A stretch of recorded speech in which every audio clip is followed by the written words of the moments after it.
नाज़रीन गिरामी अस्सलामु अलैकुम वरहमतुल्लाहि वबरकातुह। सीधी बात के ताज़ा तरीन रूबरू प्रोग्राम में आप लोगों का इस्तकबाल है।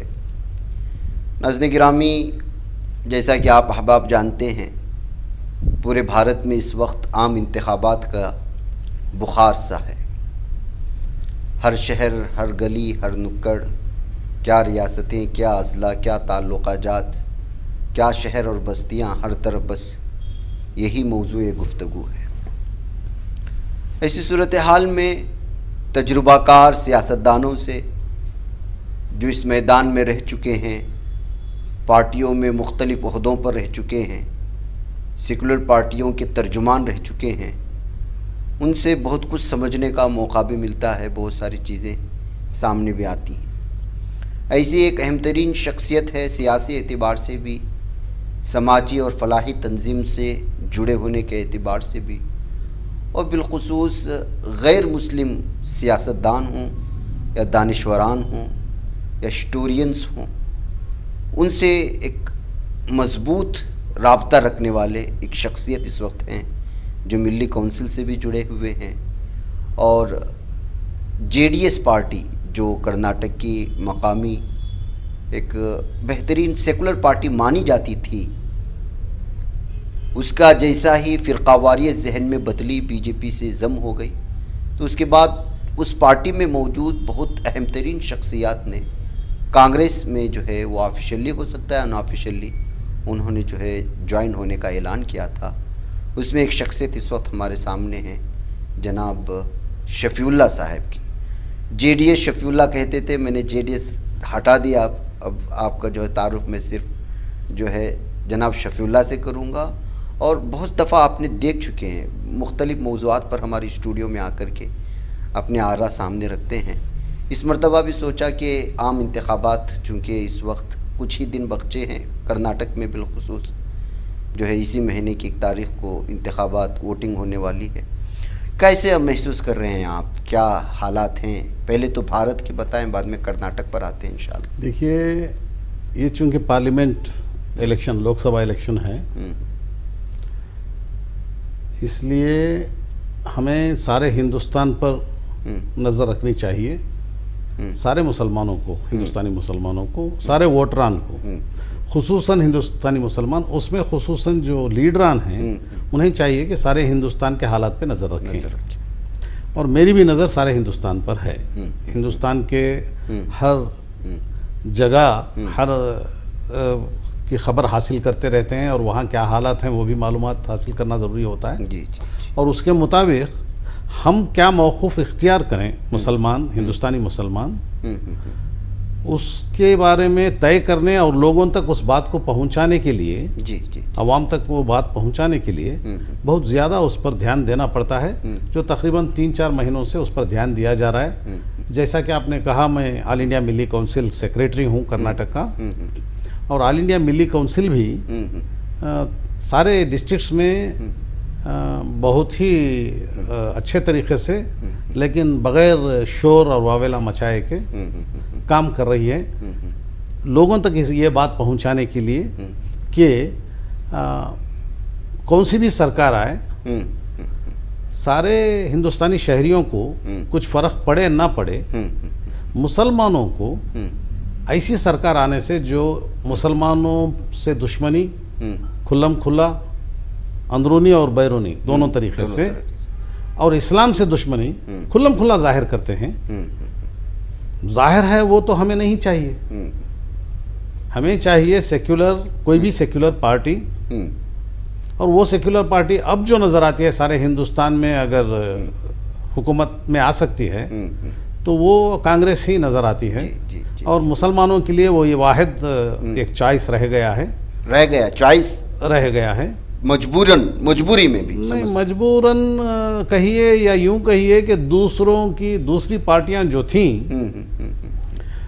सेक्युलर पार्टियां, उनके मफाद परस्ती से, उनकी मफाद परस्ती से उन्हें कोई फ़र्क नहीं पड़ता।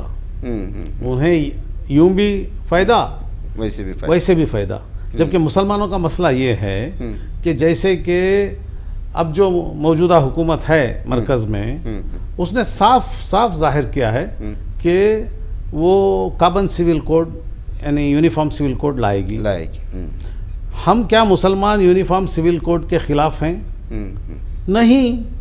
अगर यूनिफॉर्म सिविल कोड आप अपना बना लें तो हम क्यों मुखालिफत करें भाई? जी। लेकिन हमारा जो सिविल कोड है, हमारे शरई क़वानीन हैं, उसमें मदाखिलत हरगिज़ बर्दाश्त नहीं की जाएगी। ना ही शरई क़वानीन और दूसरे क़वानीन मिला के एक मिक्स बनाने की, कॉकटेल बनाने की कोशिश जो है वो नहीं चलेगी, किसी भी सूरत में नहीं होगा। क्योंकि शरई क़वानीन जो हैं, बहुत सारे जो सिविल क़वानीन हैं वो अल्लाह के अहकाम के मुताबिक तरतीब दिए गए कुरान और हदीस के ज़रिए, और उसी तरतीब को यहाँ हिंदुस्तान के उलमाओं ने 1937 में पेश किया था। उसके मुताबिक अंग्रेज़ों ने, उस ज़माने में अंग्रेज़ों की हुकूमत थी, उन्होंने वो बनाए थे क़वानीन, इंडियन मुस्लिम पसंद उसको पास किया था। उसके मुताबिक हमें जब कॉन्स्टिट्यूशन बना, हिंदुस्तान का दस्तूर बना 1949 में उसको लागू किया गया। उसमें साफ साफ मुसलमानों को ही नहीं बल्कि हर हिंदुस्तानी शहरी को ये आज़ादी दी गई कि वो अपने अपने मज़हब पर पूरी तरह पाबंद रह सकता है, अपने मजहबी क़वानीन के मुताबिक, और उस पर अमल कर सकता है आज़ादी के साथ। यही आज़ादी मुसलमानों को भी रही अब तक, 2014 में बीजेपी के आने तक। बीजेपी के आते ही इस आज़ादी पर हमले शुरू हो गए। सबसे पहले उन्होंने मस्जिदों पर हमले शुरू किए, फिर ईदगाहों पर हमले, ख़बरस्तानों पर हमले, मुसलमानों के वक्फ प्रॉपर्टीज़ के ऊपर हमले, उसके बाद हमारे अक़ीदों पर हमले शुरू किए। सबसे पहले उन्होंने ये तलाक़ का क़ानून अपने तौर पे एक तरतीब दे दिया। और हमारी सेक्युलर हुकूमत है, सेक्युलर कॉन्स्टिट्यूशन है, सेक्युलर आइन है, सेक्युलर दस्तूर है, और सेक्युलर हुकूमत दस्तूर के मुताबिक कायम है। और हुकूमत को चाहिए कि दस्तूर अगर बनाती है तो सेक्युलर क्रेडेंशियल्स के मुताबिक, सेक्युलर क़वानीन के मुताबिक दस्तूर बनाए, यानी वो दस्तूर जो सारे शहरियों पर यकसां लागू होता है, वो बनाने का हक़ हुकूमत को है। ये क़ानून इन्होंने बनाया है जो सिर्फ मुसलमानों पे लागू होता है, दूसरे शहरियों पे नहीं लागू होता। क्या ये सारे दुनिया में मजाक नहीं हमारी हुकूमत का? हमारे हिंदुस्तानी हर शहरी का मजाक है जब कोई आदमी सोचता है कि हुकूमत ऐसा कानून बना रही है जो सिर्फ मुसलमानों पे लागू होता है, इस्लाम के मानने वालों पे लागू होता है। यानी इसका मतलब ये हुआ कि इस्लाम के एक्सपर्ट्स जो हैं, हमारे उलमा से भी बड़े एक्सपर्ट्स हमारे हुकूमत, और हुकूमत में बीजेपी और आरएसएस, और बीजेपी और आरएसएस के बड़े मोहन भागवत और मोदी जी और अमित शाह जी, और अमित शाह जी और मोदी जी और मोहन भागवत जैसे चाहेंगे वैसे मुसलमान अपने इस्लाम को अमल करेंगे। क्या मजाक है? इतना सब कुछ इन्होंने कर दिया, लिहाजा मुसलमानों के लिए ज़रूरी हो गया कि मरकज़ में सेक्युलर हुकूमत लाना सारे शहरियों की ज़रूरत है, मुसलमानों की दुगना ज़रूरत है। जी। तो कर्नाटक में भी बहुत मेहनतें हो रही हैं, बिलखुसूस आपकी मिली कौंसिल की। ज़मीनी सतह पर क्या महसूस कर रहे हैं? क्या सिर्फ मुसलमानों को आप मुलाकात हो रही है? मैं मिली काउंसिल का सेक्रेटरी हूँ, इसके बावजूद मैं जमीयत उलमा हिंद का मेंबर भी हूँ। जमीयत भी अपने अपने प्लेटफॉर्म से तकरीबन हर जगह पूरे हिंदुस्तान में फुट सोल्जर्स को तैयार करके भेज रही है, लोगों को ये बता रही है कि वो किसी भी सूरत में उस हुकूमत को आने की कोशिशों को कामयाब होने ना दें मुसलमान। जो हुकूमत मुसलमानों के अक़ीदों पर हमला करती है, मुसलमानों के रोज़मर्रा ज़िंदगी पर हमला करती है, जिस तरह यूपी में मुसलमानों के घरों को ढाया जा रहा है बुलडोज़र के ज़रिए, और उसका जलसे मनाए जा रहे हैं, बीजेपी से खुशियाँ मनाए जा रहे हैं, और जो लोगों के घर ढा दिए गए वो बाहर आके कुछ भी उनका सहारा नहीं। कल तक अच्छे मालदार थे, अच्छा खाते पीते थे, अब गलियों में पड़े हुए हैं सिर्फ हुकूमत के वो बुलडोज़र से जाके घर ढा देने की वजह से। छोटी मोटी गलती हर घर के प्लान में रहती है, वो सिर्फ मुसलमानों के घर इन्हें ढाने का कानून इस्तेमाल करते हैं, लिहाजा वहाँ इस तरह निशाना बनाया गया है। ये सब चीज़ों को बताने के लिए और समझाने के लिए और इसको लोगों तक पहुँचाने के लिए और ये खुसूसन ये बात बताने के लिए कि चंद लोग जो मुसलमानों के चोले में आकर मुसलमानों को ये समझाएं कि हम भी मुसलमान हैं, लेकिन देखिए बीजेपी हमारी दोस्त पार्टी है, उसको कभी आप बुरा ना समझें, और ये जो लोग खामखा उनके ऊपर गलतफहमी फैला रहे हैं, इस तरह कह के मुसलमानों से गद्दारी करने की कोशिश करते हैं, उनके बारे में भी लोगों को बताना पड़ता है जी, ये गद्दार है, ये गद्दारों का निशाना ना बने। जी जी जी जी। गद्दार जिस अंदाज से उन्हें तसल्ली देते हैं या बहकाने की कोशिश, बहकावे की बातें जो पेश करते हैं, बहलाने फुसलाने की बातें करते हैं, उस फुसलावे में बहलाने में ना आए, ये भी हम मुसलमानों की कोशिश होनी चाहिए। इसके तरफ भी ध्यान दिया जा रहा है। इसके लिए जमीयत उल उलमा भी काम कर रही है और ऑल इंडिया मिली काउंसिल भी काम कर रही है, और दीगर मुस्लिम तंजीमें जितने भी हैं बहुत सारी, चाहे ख्वाह जमात इस्लामी हो, मुत्तहदा महाज हो, दीगर बहुत सारी तंजीमें काम कर रही हैं। मैं समझता हूं कि इंशाअल्लाह इस मर्तबा उन सारी तंजीमों के काम का कुछ ना कुछ असर होगा। मुसलमानों में संजीदगी देख रहे हैं इस मामले को देख करके आप? पूरा संजीदगी नज़र आ रही है, नजर आ रही है। लेकिन एक मसला यहाँ ये है कि बहुत बड़ा तबका मुसलमानों में पहले से ये पाया जाता था जो ये कहता था कि कौन आया तो हम ना क्या करता है, कौन आने से हमें क्या होना है, रोज़ का कमाना है, रोज़ की रोटी हम कमाते हैं, हम खाते हैं, कौन सी गवर्नमेंट आने से हमें क्या कर देगा, कौन एमएलए बनने से क्या करेगा, कौन एमपी बनने से क्या करेगा। ऐसी जो लापरवाही और गफलत है, इस गफलत और लापरवाही को दूर करना है, क्योंकि जो भी आता है वो हमारे खिलाफ कानून बना सकता है, हमारे मज़हब के ख़िलाफ़ कानून बना सकता है, हमारी ज़िंदगियों को आसानी से चलने देने का कानून बना सकता है या तंग करने का कानून बना सकता है, हमारे घरों को रहने देने का कानून बना सकता है या हमारे घरों को ढाने का कानून बना सकता है, हमारे नौजवानों को अच्छी तालीम देने का कानून बना सकता है, बाद मुलाजिमत का कानून बना सकता है, या हुकूमत में आकर हमारे नौजवानों को खामखा गलत केसों में फंसाकर जेलों में डालने का कानून बना सकता है।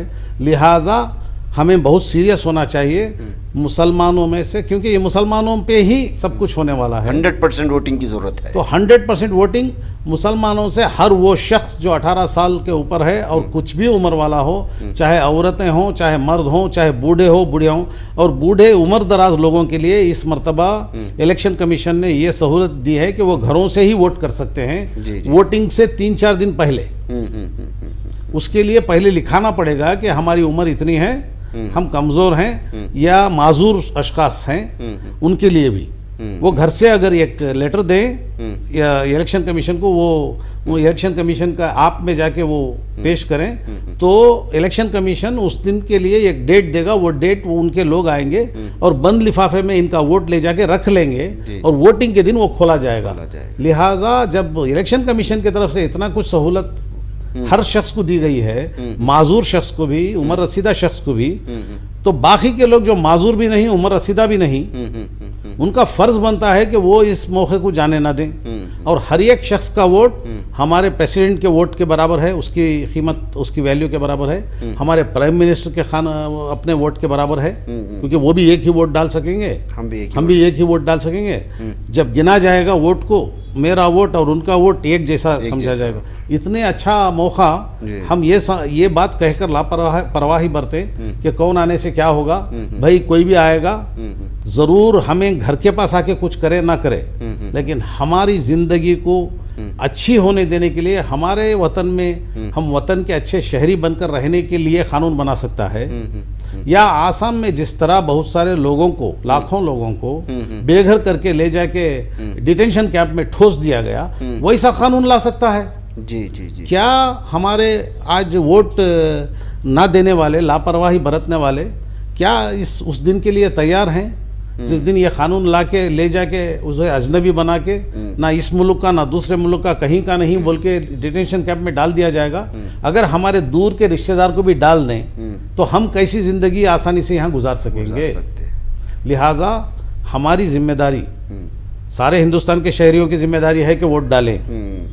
मुसलमानों की डबल ट्रिपल 4-4 गुना जिम्मेदारी हो जाती है, क्योंकि मुसलमानों पे खामखा के क़वानीन ठोसे जा रहे हैं। हम चाहते हैं कि वो हुकूमत आए जो सेक्युलर हो, और वो हुकूमत आए जो सारे शहरियों को यकसा हुकूक देती हो, और वो हुकूमत आए जो सारे शहरियों के मज़ाहिब को एक जैसे मानती हो और सबको अपने अपने मज़हब पर अमल पैरा होने जिस तरह दस्तूर में इजाज़त दी गई है या आज़ादी दी गई है उसके मुताबिक वो हुकूमत चलाने वाली हो।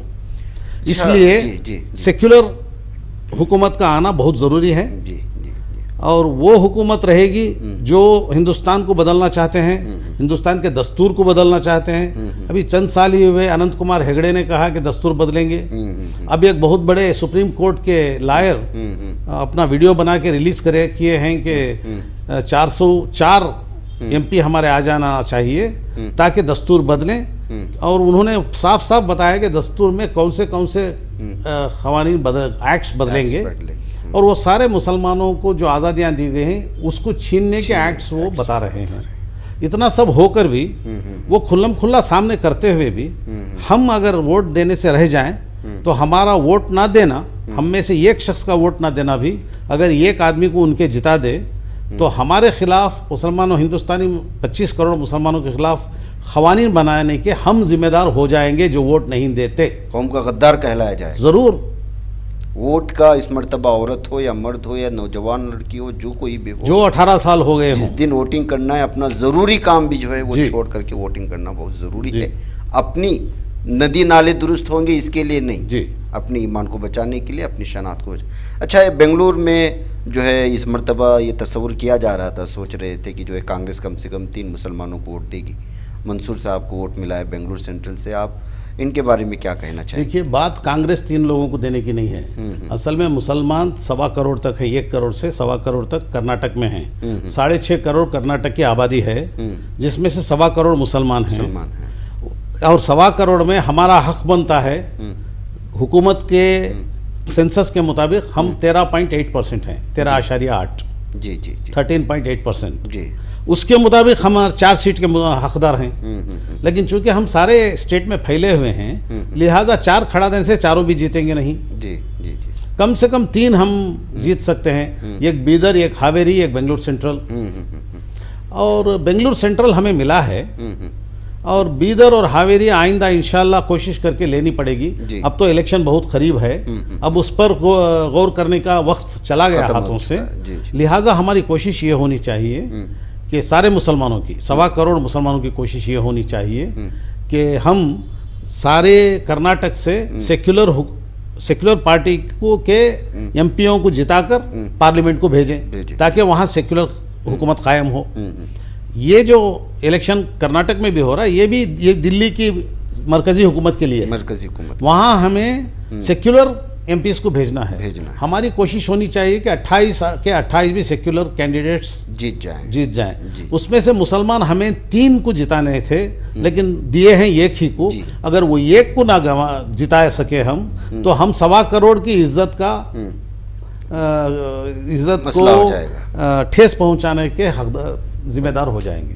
लिहाजा हमारी कोशिश होनी चाहिए कि हमारे गैर मुस्लिम दोस्त अहबाब को भी साथ में लें, उनको समझाएं कि सेक्युलर कैंडिडेट चाहिए। ये ख्वाह मुसलमान ही क्यों ना हो, ये सबके काम के लिए हैं और सबके लिए एमपी हैं और सिर्फ मुसलमानों के लिए नहीं। लिहाजा आप इनको भी जिताएं। हम भी दूसरी जगह आपके लोगों को हम वोट कर रहे हैं 27 कॉन्स्टिट्यूएंसीज में, एमपी कॉन्स्टिट्यूएंसी हम मुसलमान आपके लोगों को वोट कर रहे हैं। भाई ये कॉन्स्टिट्यूएंसी में हमें 3 चाहिए या 4 चाहिए, कम से कम यहाँ तो आप भी वोट करें ना हमारे शख्स को। ये समझाकर उनको साथ में ले जाएं, उनका वोट करवाएं, खुद अपना वोट करवाएं। हमारी घर की औरतों को ले जाकर उस दिन काम धाम छोड़ दें।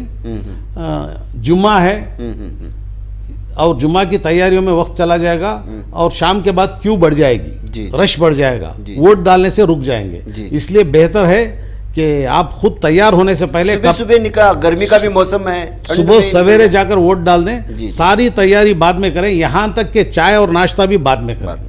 ये बहुत जिम्मेदारी, क्योंकि 5 साल की मुसलमानों की तकालीफ को दूर करने का ये वोटिंग चल रहा है। या 5 साल की तकालीफ को सर पे और ले लेने की मजीद एक दिन के आराम के लिए, 1 दिन के आराम के लिए, सुस्ती और काहली के लिए 5 साल भी जो 5 साल 25 करोड़ मुसलमानों पे जो मुसीबतें आएंगी उसके जिम्मेदार वो लोग होंगे जो उस दिन वोट देने से रह जाएंगे। उसमें हमारी जिम्मेदारी कर्नाटक में सारे मुसलमानों को चाहिए कि सब सेक्युलर कैंडिडेट्स को जिताएं और जो लोग खुल्लम खुल्ला मुसलमानों से दुश्मनी की बात करते हैं, इस्लाम से दुश्मनी की बात करते हैं, वो खुद जब हमारे से दुश्मनी की बात करते हैं, हमारा वोट की कहाँ से हकदार बनते हैं। और जो लोग अभी आपने कहा गद्दार हैं, वो गद्दार जो लोग हमारे हुलिये में हमें समझाने आएंगे कि वो भी एक पॉलिटिकल पार्टी है और वो उनके बारे में गलत फहमियां हैं, सच्चाई नहीं है जो हमें दिख रही है, खुल्लम खुला 10 साल से दिख रही है। हमारे खिलाफ कवानीन बना दिए गए, हमारे लोगों को जेलों में ठोस दिया गया, और मणिपुर में इतना बड़ा आसान हुआ, उस तरफ हमारे कोई जिम्मेदारी से वहाँ निभाया नहीं गया, और गुजरात में कत्लेआम हुआ मुसलमानों के साथ। इतना सब होकर भी उस तरफ हमें ये कहा जाए, हमारे ही चोला पहनकर चंद लोग आकर ये कहें कि नहीं नहीं ये कुछ और बात है, हम समझाएंगे। इनकी बात समझने की कोशिश ना करें, उनको समझाकर वापस भेजें और सेक्युलर कैंडिडेट को जिताने का पूरा काम करें। मंसूर अली खान साहब से कोई ख़ास राब्ते हैं आपके इससे पहले या पॉलिटिशियन में? देखिए, जहाँ तक मैं मंसूर अली खान साहब को जानता हूँ, वो एक अच्छे एजुकेशनिस्ट हैं और उनका रिकॉर्ड भी अच्छा है। उम्मीद है कि वो इंशाल्लाह जिस तरह उनका पुराना रिकॉर्ड रहा उसी तरह आइंदा भी एमपी बनने के बाद भी कौम के मसाइल को हल करने की पूरी कोशिश करेंगे, अपना वक्त कौम के लिए लगाएंगे, और इलेक्शन में भी पूरी कोशिश वो करें, हम भी उनके साथ हैं और पूरी तरह से साथ देंगे। और सारे मुसलमानों से और गैर मुस्लिमों से भी मैं गुजारिश करता हूं कि भाई हमारे कैंडिडेट को जिताने की पूरी कोशिश करें, क्योंकि वो कैंडिडेट काबिल हैं, पूरी काबिलियत रखते हैं, और कोशिश ये होनी चाहिए कि उन्हें टिकट मिला है तो हमारे पास अच्छा चॉइस है, उस चॉइस को जाने देना बहुत बड़ी नादानी हो जाएगी। तो नाज़रीन गिरामी, ये हमारे जनाब शफीउल्लाह साहब थे। लंबा वक्त हो चुका है, अलग अलग मौज़ूआत पर गुफ्तगू होती रहती है, लेकिन इस मरतबा ख़ास हमारा मौज़ू इलेक्शन था, कर्नाटक भी, और बिलखुसूस मुसलमानों को जो है इस इलेक्शन की अहमियत को बताना था कि इस इलेक्शन में अगर एक मुसलमान भी गैर संजीदा हो जाता है और समझता है कि मेरे वोट से क्या होगा, ऐसा है, तो फिर वो 5 साल के लिए नहीं बल्कि मुसलमानों का मुस्तकबिल दाव पर लगा रहा है। अब ये मैं या जनाब शफीउल्लाह साहब ने कितने ऐसे जो है मुख्तलिफ लोग अपने वीडियोस जो इस वक्त गहरी जो है निगाह रखते हैं कि भारत में क्या हो रहा है, जो बसीरत के हामिल हैं, वो लोग क्या क्या कह रहे हैं आप लोग जानते हैं, बड़े बड़े उलमा इकराम। इस वजह से जो है इस पर जी कहिए। एक बात मैं बीच में ये बता देना चाहता हूँ कि बहुत सारे जो कौम की फ़िक्र रखते हैं वो सारे लोग, चाहे ख्वाब ऑल इंडिया मिली काउंसिल में हों, जमीयत उलमा हिंद में हों, या दीगर बहुत सारे जमात में हो, जमात इस्लामी के हों, हमारी सुन्नी उलमा मुत्तहदा महाज हों, सुन्नी उलमा, रज़ा अकाडमी और मिलाद कमेटी, ये सारे लोग अपने जेब के पैसे डाल के अपना वक्त निकाल कर लोगों को जाकर समझा रहे हैं कि सेक्युलर कैंडिडेट को जिताएं। ये पूरी कोशिश इसलिए कर रहे हैं ताकि आइंदा आने वाली हुकूमत हम पर होने वाली जुल्म बर्बरियत की फिर जारी करने वाली ना हो। सही बात, सही। हुकूमत वो आए जो सब शहरियों को यकसा हुकूक दे सके जिस तरह दस्तूर ने दिया है। और हुकूमत वो आए जो दस्तूर की हिफाजत करे और दस्तूर को इज़्ज़त की निगाह से देखे और दस्तूर के मुताबिक लोगों से बर्ताव करे, और एक तबके को एक तरीक़े से देखे, दूसरे तबके को पूरा कुचलने की कोशिश करे जिस तरह मुसलमानों को कुचला जा रहा है।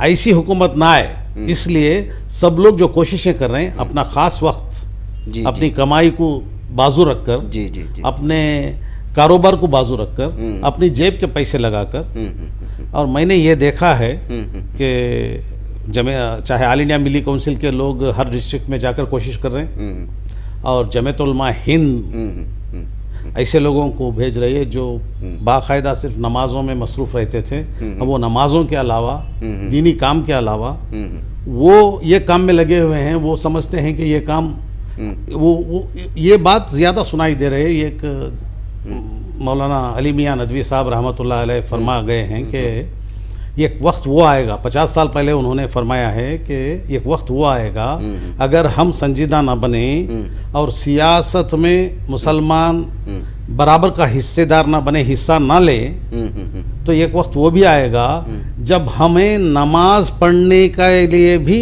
मौका ना दिया जाएगा, हमारे दीन के कामों से भी रोका जाएगा। आज तो रोका जा रहा है। जी जी। वहाँ दिल्ली में शू पहनकर पुलिस लात मार रहा है नमाजी को, जो हमने कभी ना सुना था ना देखा था। हमारा भी मुल्क है भाई। जी जी। हमारे बाप दादाओं ने खून दिया है, जी जी। अपनी जानें कुर्बान की हैं। आज़ादी लेने की तुम्हारे में दम नहीं था, हमारे आबा व अजदाद में ज़्यादा दम था, ज़्यादा कुर्बानियाँ दी हैं। जी जी। दोनों ने मिलकर जब काम किया तब जाकर अंग्रेज़ों को यहाँ से भगा सके, गुलामी से निजात पा सके। जी जी। जब इतना सब होकर हम बराबर के शहरी, बराबर के हिस्सेदार हैं, हम नमाज पढ़ रहे हैं, तुम आके लात मार रहे हो, जबकि कानून इजाज़त नहीं देता। क्या दूसरे लोगों को जब उनकी मजहबी रिवायत, मजहबी कुछ काम कर रहे हैं, तब आप लात मार के दिखा सकते हैं हिंदुस्तान में? नहीं। तो कैसे हम कम शहरी हो गए? जी जी जी। वहाँ लात मारा जा रहा है, दूसरी जगह मदरसों को उठाया जा रहा है, तीसरी जगह कहीं और उलमा को पकड़ के ले जाके खामखा ठोस दिया जा रहा है। 8 साल 10 साल के बाद उन्हें कोर्ट ने कहा कि आप इनका कुछ कसूर नहीं है, छोड़ दिया। उनकी ज़िंदगी क्या हुई? इतना सब मुसलमानों पे जुल्म हो रहा है। ये सारे जुल्म को देखते हुए सब लोग काम में लगे हैं। उनके काम का नतीजा उसी वक्त बरामद हो सकता है जब हर आदमी इस जिम्मेदारी को महसूस करते हुए वोट डालने का काम करे और सुबह सवेरे जाकर वोट डाल दें, आखिरी वक्त का इंतज़ार ना करें और उस दिन छुट्टियां डालकर दूसरी जगह ना जाएं। उस दिन कोई भी बड़े से बड़ी कार्रवाई हो तो भी छोड़कर सबसे पहले ये काम करें। अभी से मुलतवी करने का प्रोग्राम। तो नाज़रीन गिरामी, ये कुछ चूँकि बहुत संजीदा मामला है इस वक्त, इसलिए हम भी बार बार मुख्तलिफ़ लोगों को ला करके आप उनके सामने वोटिंग के सिलसिले में बेदारी पैदा करने की भी कोशिश हो रही है और कुछ समझने की भी कोशिश हो रही है। फ़िलहाल मुझे और जनाब शफीउल्लाह साहब को इजाज़त है। इंशाल्लाह फिर किसी और शख्सियत के साथ हमारे रूबरू प्रोग्राम में फिर से आपके सामने दोबारा हाजिर होगी। वस्सलामु अलैकुम वरहमतुल्लाहि वबरकातुहू। बच पाता है कोई सहाफ़ी की निगाहों से, मिलाता है ये लोगों को मोहब्बत की पनाहों से। करम और दर्द मंदी का है एक संसार, सीधी बात। अज़ीमत जुर्अतो हिम्मत का है इज़हार, सीधी बात। अज़ीमत जुर्अतो हिम्मत का है इज़हार, सीधी बात। ये चैनल हक निगर बनकर कुचल देता है फितनों को।